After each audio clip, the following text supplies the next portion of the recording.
দুনিয়াতে আমি কত কিছু করলাম, আপনার বাবারে কবে যেন আপনি রাইখা আসছেন আপনার মনেও নাই। আবার আপনার মাকে আপনি রাইখা আসছেন আপনার মনেও নাই। একটা বার চিন্তা করে কি দেখেছেন? আরে দুনিয়াতে আপনার বডিটারে সুস্থ রাখার জন্য, শীত থেকে বাঁচানোর জন্য আপনি কত কিছু দিতে চাইলে আপনার বাবারে অন্ধকার দেশে রাইখা আসছে।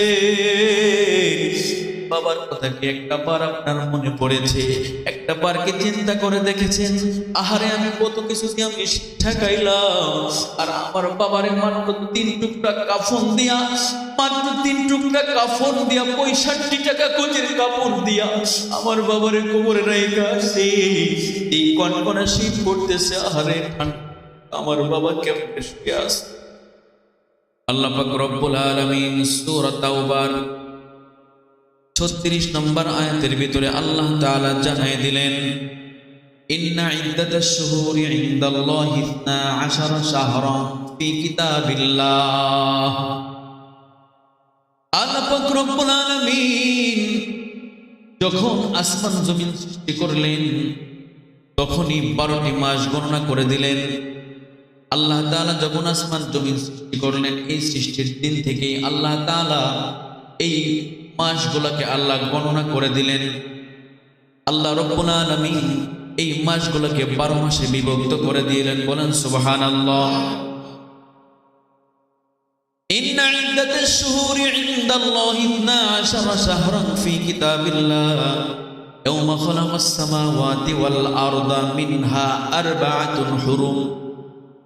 আল্লাহ তাআলা যে গণনার মাধ্যমে এই 12টি মাস নির্ধারণ করে দিলেন, রব্বুল আলামিন বলেছেন এই 12টি মাসের মধ্যে 4টি মাস আছে এমন, মিনহা আরবাআতুন হুরুম। এই 4টি মাসকে হারাম মাস বলা হয়। বলেন কি বলা হয়? আল্লাহ তাআলা জানায় দেন এই 4টি মাসকে হারাম মাস বলা হয় কেন? কারণ এই 4টি মাস হলো বরকত মাস, হারাম মাস। এই 4টি মাসে আল্লাহ পাক রব্বুল আলামিন আমাদেরকে বলেছেন, মিনহা আরবাআতুন হুরুম ফালা তাজলিমু ফীহিন্না আনফুসাকুম। আল্লাহ তাআলা বলেছেন, হে গোলাম, এই 4টি মাসের ভিতরে তোমরা নিজেদের সাথে জুলুম করবা না, নিজেদের সাথে অবিচার করবা না, নিজের সাথে অন্যায় করবা না, অত্যাচার করবা না। এটার দ্বারা আমাদেরকে বুঝাইছেন, এই দুনিয়ার মানুষ শোনো, আল্লাহ পাক রব্বুল আলামিন বলেছে এই 4টি মাসের মধ্যে তোমরা গুনাহের মধ্যে লিপ্ত হবা না। কার কথা? আল্লাহর কথা। তার মধ্যে আল্লাহ পাক রব্বুল আলামিন বললেন, গোলাম রে, আমি আল্লাহ তোমাদেরকে যে 4টি বরকতপূর্ণ মাস দিলাম, এই 4টি বরকতের মাসের মধ্যে এই যে আমরা একটা মাস পেয়ে গেছি, যেই মাসটার নাম হলো রজব মাস। সুবহানাল্লাহ। এখন এই মাস পেয়ে আমরা খুশি নাকি বেজার? আল্লাহ রাব্বুল আলামিন বলেছেন, এই পৃথিবীর মানুষেরা শোনো, এই 4টি মাস আমি আল্লাহ তোমাদেরকে যে দিয়েছি, এই 4টি মাসের ভিতরে তোমরা কি করবা? তার মধ্যে যে রজব মাস চালু হয়ে গেছে, রজব চলতেছে, এই রজব মাস কিন্তু এই 4 মাসের একটা বরকতের মাস। বলেন ঠিক কিনা? এই রজব মাস পাইছি, আল্লাহ বলে, গোলাম শুধু হেলাই খেলাই পার করলে চলবে না, এই রজব মাসে কিন্তু তোমাদেরকে নিজেদের প্রতি জুলুম করা যাবে না। ফালা তাজলিমু ফীহিন্না আনফুসাকুম। এই রজব মাস পাইছো, এই রজব মাসে বেশি বেশি করে আমার মালিকের ইবাদতে বেশি বেশি করে কাটাইতে হবে। বলেন ঠিক কিনা? মালিক বলেছে নিজের সাথে জুলুম করা যাবে না। জুলুম অর্থ কি বুঝতে হবে? জুলুম মানে শুধু গুনাহ দিয়ে নিজের সাথে অত্যাচার করা যাবে না, সব সময় গুনাহের কাজ করা যাবে না। বেশি বেশি করে আল্লাহর গুণগান করতে হবে, বেশি বেশি ইবাদতে নিজেকে সময় দিতে হবে। এটার নাম হলো আল্লাহকে খুশি করার উদ্দেশ্য। আর আপনি যদি ইবাদত বাদ দিয়া, আল্লাহর গুণগান বাদ দিয়া যদি বেশি বেশি করে নাফরমানি করেন, সেকেন্ড মিনিটে যদি গুনাহের কাজ করেন, এইটা হলো আপনার নিজের সাথে বাড়াবাড়ি, এইটা হলো আপনার নিজের সাথে জুলুম করা। আল্লাহ সেটাই বলেছে, ফালা তাজলিমু ফীহিন্না আনফুসাকুম। এই মাসের ভিতরে তোমরা নিজেদের সাথে জুলুম করো না, অন্যায় করো না, অত্যাচার করো না। তাহলে কি করতে হবে? বেশি বেশি জুলুম করতে হবে নাকি? আল্লাহ পাক রব্বুল আলামিন শুধু এই কথাই বলে ক্ষান্ত হয় নাই। আল্লাহ পাক রব্বুল আলামিন বলেছে ওয়াকাতিলিল মুশরিকিনা কাফাতান কামা ইউকাতিলুনাকুম কাফা ওয়া'লামু আন্নাল্লাহা মা'আল মুত্তাকিন। আল্লাহ পাক রব্বুল আলামিন বলেছেন যালিকাদ দীনুল কাইয়্যিম। আল্লাহ তাআলা আমাদেরকে বলতেছেন, এই পৃথিবীর মানুষ, এই 4টি মাসের মধ্যে যুদ্ধ বিদ্রোহ করা হারাম, যুদ্ধ করা যাবে না।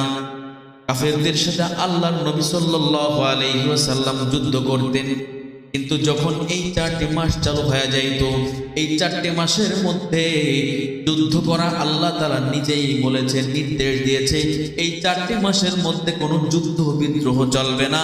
এই 4টি মাসে শুধু আমার মালিকের ইবাদত চলবে। এবং আল্লাহর রাসূল সাল্লাল্লাহু আলাইহি ওয়াসাল্লাম হাদিসের ভিতরে বলে দিয়েছেন, আল্লাহুম্মা বারিক লানা ফি রজব ওয়া শাবান ওয়া বাল্লিগনা রমাদান। আপনারা কিন্তু এইটা দোয়া হিসেবে জানেন, কিন্তু এটা কিন্তু হাদিসের একটা অংশ, একটা হাদিস। আপনারা সকলেই কিন্তু এই দোয়াটা প্রতি বছর এই রজব মাস আসলে, শাবান মাস আসলে, অর্থাৎ রমজান আসার আগ পর্যন্ত এই দোয়াটা আপনারা শুনতে থাকবেন, জমাই শুনবেন, বিভিন্ন ওয়াজ মাহফিলে শুনবেন। কারণ এই দোয়ার মধ্যে আল্লাহর রাসূল আমাদেরকে একটা মেসেজ দিয়া দিয়েছে। আল্লাহর নবী আমাদেরকে বলে, হে আমার উম্মত, এই মাসগুলা যখন তোমরা পাইবা, এই মাসের ভিতরে আমাদের নবীজি সাল্লাল্লাহু আলাইহি ওয়াসাল্লাম কি কাজ করতেন? যখনই রজব মাস চলে আসতো, আল্লাহর নবী, মায়ের নবী, দয়ার নবী তখন এই দোয়াটা বেশি বেশি করে পাঠ করতেন। আল্লাহর নবী এই মাসগুলাতে বেশি বেশি করে নফল ইবাদত করতেন, বেশি বেশি করে নফল রোজা রাখতেন। আল্লাহুম্মা বারিক লানা ফি রজব ওয়া শাবান ওয়া বাল্লিগনা রমাদান। আল্লাহর নবী বলতেন, হে আল্লাহ, আল্লাহুম্মা বারিক লানা ফি রজব ওয়া শাবান, হে আল্লাহ, আপনি আমাদের হায়াতকে লম্বা করে, হে আল্লাহ, আপনি রজব এবং শাবান মাসে আমাদেরকে বরকত দান করেন। বাল্লিগনা রমাদান, বাল্লিগনা মানে হলো পৌঁছানো, বাল্লিগনা মানে আল্লাহর রাসূল বলতেন, হে আল্লাহ, আপনি রজব এবং শাবান মাসে আমাদেরকে বরকত দান করেন এবং আমাদের হায়াতকে আপনি, আমাদেরকে আপনি ওই বরকতপূর্ণ রমজান পর্যন্ত আমাদের হায়াতকে বাড়ায়া দেন। সুবহানাল্লাহ। এই জন্য আমাদেরও এই কাজগুলা করতে হবে।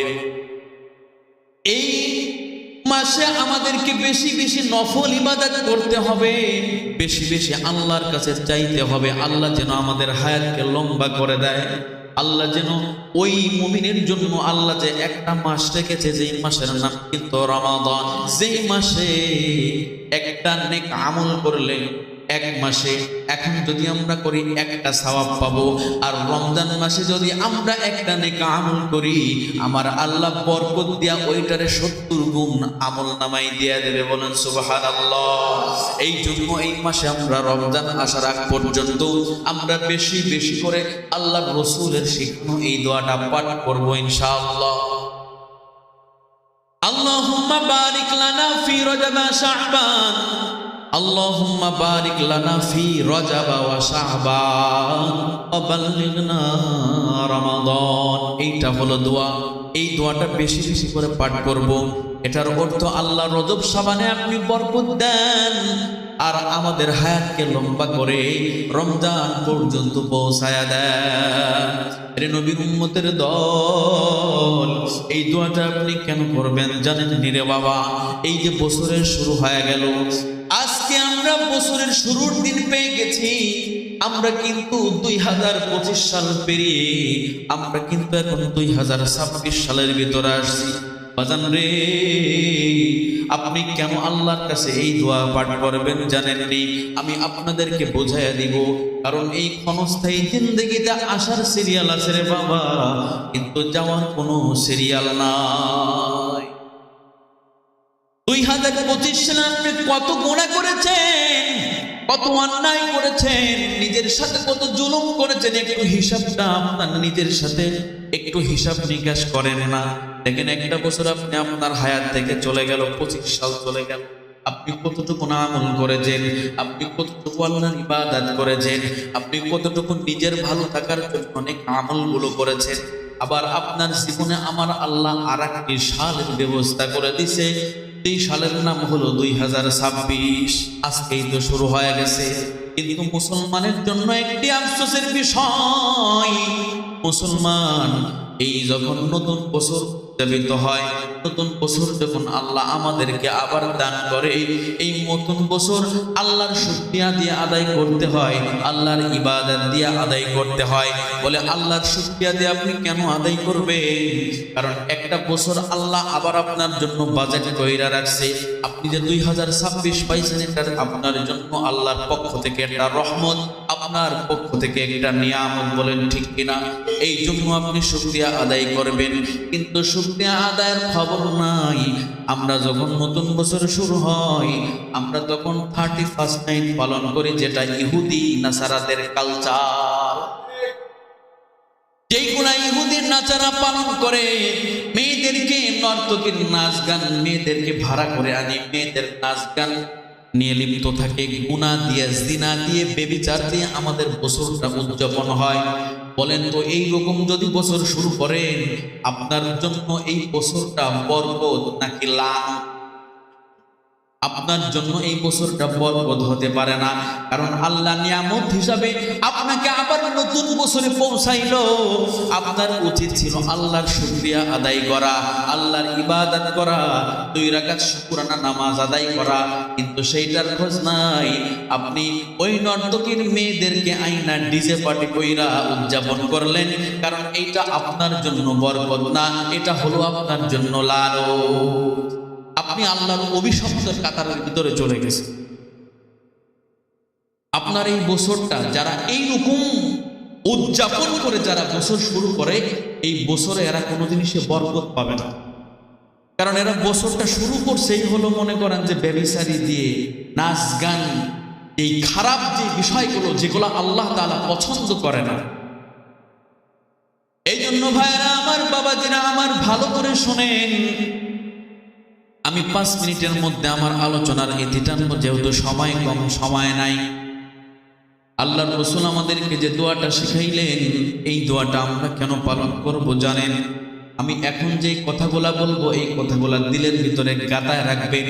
সুই দিয়ে যেমন কাঁথা সেলাই করা হয়, এই রকম ভাবে গাঁথা হয়, ওই রকম ভাবে আপনি মনে করবেন এই কথাগুলা হলো সুই, আর আপনার দিলটা হলো কাঁথা। এই কথাগুলা হলো সুই, আর যে আপনার দিলটা হলো কাঁথা। এই সুই দিয়ে আপনার কাঁথার ভিতরে ঢোকায় দিবেন কথাগুলা। কারণ মানুষের কোনো গ্যারান্টি নাই। আপনাদের কাছে একটা মেসেজ চলে আসছে। এই যে সূর্যনগর বাজারে দীর্ঘদিন ধরে একজন ব্যক্তি ল্যাব ওষুধ বিক্রি করে, ওনার কাছে আমি নিজেও একটা ল্যাব বানাইছি। যখন আপনাদের এই মসজিদে আমি আসছি, ভাইকে বলেছিলাম, ভাই আমার একটা ল্যাব বানাইতে হবে। ভাই সঙ্গে সঙ্গে ওই দোকানদারের কাছে নিয়ে আমার জন্য ল্যাব বানাইছিল। আমি কয় টাকাতে বানাইছিলাম সেটাও আমার মনে আছে। এই ব্যক্তিটা ল্যাব ওষুধ বিক্রি করে, আমি ওনাকে 6 বছর ধরে চিনি, আমার থেকেও আপনারা বেশি করে চিনেন। এই ব্যক্তিটা 4 দিন আগেও অসুস্থ ছিল। প্রতিদিন আমি যখন ফজরে নামাজে আসি, এই ব্যক্তিটা তখন দেখি কেচি গেটটা খুইলা, আমি যখন ওযু করি তখন দেখি গেট খুলতেছে। তখন এই ব্যক্তিটা প্রতিদিন 4টে 5টা যখন বাজে রাত, তখন তিনি বাজারে চলে যায়, প্রতিদিন যায়। কিন্তু 4 দিন যাবত কেউ আর গেট খোলে না, কোনো শব্দ হয় না। হঠাৎ করে রবিবারের দিন সকালবেলা যখন আমি ফজরে আসব, প্রতিদিন শব্দ পাওয়া যায়, কিন্তু সেই দিন কোনো শব্দ নাই। রবিবারে ফজরের সময় আমি মসজিদে চলে আসছি। আমি মসজিদে নামাজ পড়ে যখন বাসায় গেলাম, শুনলাম যে ওই মুরব্বী ব্যক্তিটা অসুস্থ হয়ে গেছে। বলে উনি বাজারে যাওয়ার জন্য ঘুম থেকে উঠছেন, উঠে উনি প্রস্রাব করার জন্য যাবে, হঠাৎ করে দেখে উনি উঠতে পারে না। ওনার মাজায় বল নাই, ওনার শরীর কেমন যেন ভারায় গিয়েছে, উনি উঠতে পারে না। ওনার স্ত্রীকে ডাকতে বলতেছে, স্ত্রী আমি কেন উঠতে পারি না, তাড়াতাড়ি আসো, আমার প্রস্রাব করে যাইতেছে। স্ত্রীর যাইতে যাইতে উনি সঙ্গে সঙ্গে ওই বিছনার মধ্যেই প্রস্রাবের কাজটা সেরে ফেলছে, কারণ উনি উঠতে পারে নাই, ওনার সেই শক্তি নাই। ওনাকে ফরিদপুর মেডিকেলে ভর্তি করা হইল। ওইখানে যাওয়ার পরে ওনার জবানটা বন্ধ হয়ে গেছে, ওনার এক সাইড শুনেছি পড়ে গিয়েছে, এক সাইডের মধ্যে কোনো শক্তি নাই। ডাক্তাররা যখন পরীক্ষা নিরীক্ষা করলো তখন ধরা পড়েছে স্ট্রোক করার সাথে সাথে ওনার পেরেন্টে চাপ লেগেছে, ওনার পেরেন্টের মধ্যে রক্তক্ষরণ হয়েছে, রক্ত জমাট হয়ে গেছে। সঙ্গে সঙ্গে ট্রান্সফার করে ডাক্তাররা ঢাকাতে পাঠিয়ে দিয়েছে। ঢাকায় যাওয়ার পরে ওনাকে ভর্তি করা হয়েছে ইমার্জেন্সিতে, ওনাকে লাইফ সাপোর্টে রাখা হয়েছে। ওনাকে রাখার পরে এই যে 4 দিনের মাথায় একটু আগে সংবাদ আসছে, আল্লাহর বান্দা আর দুনিয়াতে না। ওরে ব্যাপারী বাড়ির মুসলমান বাবা গো, আপনাদের এখানে অনেক মানুষ আছেন যাদের বয়সটা অনেক বেড়ে গেছে, অনেকের দাঁতগুলো পড়ে যাইতেছে, অনেকের দাড়িগুলো পেকে যাইতেছে, অনেকের বয়স আস্তে আস্তে ডাউন হয়ে যাইতেছে। এই ব্যক্তি কিন্তু 4 দিন আগেও কিন্তু আমাদের মতো সুস্থ একজন ব্যক্তি ছিল। 4 দিন আগেও কিন্তু উনি সূর্যনগরের বাজারে ল্যাব সেলাই করত, কিন্তু 4 দিনের মধ্যেই আমার আল্লাহ এমন অবস্থা করে দিছে, আমার আল্লাহর ডাকে সাড়া দিয়া আজকে সে আল্লাহর জিম্মায় চলে গেছে। এই জন্য অহংকারী দেখায় আমাদের কোনো লাভ নাই, আমাদেরকে নিজেদের ভিতরে আমি ভাব দেখায় কোনো লাভ নাই। কারণ এই ব্যক্তিটা আমি শুনেছি, আমি দেখেছি, এই ব্যক্তিটা দেখতে শুনতে কিন্তু জন একজন ব্যক্তি ছিল। শুনেছিলাম খাবারও অনেক ভালো খাইতো, সুস্থ মানুষ, কোনো সমস্যা নাই। আমি গতকালকে খোঁজ দিলাম, ওনার মেয়ে চোখের পানি ছেড়ে কান্দে আর ডাকতে বলে, হুজুর আমার বাবা এত খানা খাইতো, আমার বাবার পেটটা এত বড় ছিল, 2 দিনের ভিতরে আমার বাবার পেটটা কেমন যেন ছোট হয়ে গেছে, আমার বাবা দুর্বল হয়ে গেছে। পরে ব্যাপারী বাড়ির মুসলমান আমার বাবাজিরা, আমার ভাইয়েরা, একটাবার চিন্তা করে দেখেন আমার আল্লাহ 4 দিনের মধ্যে ওনার কি অবস্থা করে দিলেন। মাত্র 4 দিন সময়, এই 4 দিনের ভিতরে এমন অবস্থা, এমন কিছু ওনাকে করে দিয়েছে, 4 দিনের মধ্যে আমার আল্লাহ তাকে আল্লাহর জিম্মায় নিয়ে চলে গেছে। এই জন্য আমি অহংকার দেখায় লাভ নাই, আমার নিজেকে আমি দেখায় কোনো লাভ নাই, আমার নিজের ভিতরে হিংসা করে কোনো লাভ নাই, আমার ক্ষমতা দেখায় কোনো লাভ নাই, আমার পাওয়ার দেখায় কোনো লাভ নাই, আমার শক্তি দেখায় কোনো লাভ নাই। কারণ সমস্ত কিছুর মালিক হলেন আমার আল্লাহ। আমার কি কোনো 4 আনার দাম আছে? এতই যদি ক্ষমতা থাকতো, আল্লাহর ওই গোলামটা যখন এক সাইড পড়ে গেছে, আল্লাহর গোলামটা উঠতে পারে নাই, প্রস্রাবে ব্যক্তিছে, একটু লেট হয়ে গেছে, যেই কাপ বিছনা পরে প্রস্রাব করে দিয়েছে, কোথায় ওনার শক্তি চলে গেল? আরে ওনাকে যখন ফরিদপুর নিয়ে গেছে, যখন ঢাকায় নিয়ে গেছে, ওনার এত শক্তি, ওনার এত ক্ষমতা কই চলে গেল? লাইফ সাপোর্টে 2 দিন রাখার পরে 2 দিনের মাথায় আমি যখন নামাজে আসলাম, নামাজের আগে খবর আসছে ওই চাচা দুনিয়াতে আর নাই। এই দুনিয়া সবই পর, খবর যে তোর আসল ঘর, কেমন শেখাই থাকবা পরে শুধুই মাটির বিছানা। চিন্তা করে দেখো না, কবরে কি যাইবা না, এই কবরে আল্লাহ ছাড়া বন্ধু কাউকে পাইবা না, এই কবরে আল্লাহ ছাড়া আপন কাউকে পাইবা না, অবশেষের ঠিকানা শুধুই মাটির বিছানা। ওরে আমার ভাইরা, আর একটা কথা একটু শুনে, যাদের বাবা দুনিয়া থেকে চলে গেছে, যাদের মা জনম দুঃখীর মা যাদের চলে গেছে, এই যে 4-5 দিন ধরে কি কনকনা শীত করতেছে, আমরা কিন্তু শীতের জন্য আজকে কিন্তু আমি নিজেও শীতের পোশাক পরে বয়ান করতে উঠছি, আপনারাও শীতের পোশাক পরে আসছে। আরে দুনিয়ার শীত ঠেকানোর জন্য আমি কতগুলো পোশাক পরলাম, আমি কতগুলো পোশাক পরলাম। আমার কানে যদি শীত লাগে আমি মাফলার ব্যবহার করি, আমি হাজি রুমাল ব্যবহার করি, আমি কান টুপি ব্যবহার করি। আমার গায়ের মধ্যে যদি শীত লাগে আমি কিন্তু কোটি ব্যবহার করি, কিন্তু কাঁথা কম্বল দিয়ে আমার শরীরটারে মোড়ায়া রাখি। আমার পায়ের মধ্যে শীত লাগলে আমি মোজা পরি, আমি জুতা পরি। আমার রানের মধ্যে শীত লাগলে আমি মোটা প্যান্ট পরি। আরে দুনিয়াতে আমি কত কিছু করলাম, আপনার বাবারে কবে যেন আপনি রেখে আসছেন আপনার মনেও নাই। আপনার মাকে আপনি রেখে আসছেন আপনার মনেও নাই। একটা বার চিন্তা করে কি দেখেছেন? আরে দুনিয়াতে আপনার বডিটারে সুস্থ রাখার জন্য, শীত থেকে বাঁচানোর জন্য আপনি কত কিছু দেখতে চাইলে আপনার বাবারে অন্ধকার দেশে রেখে আসছে। বাবার কথা কি একটা বার আপনার মনে পড়েছে? একটা বার কি চিন্তা করে দেখেছেন?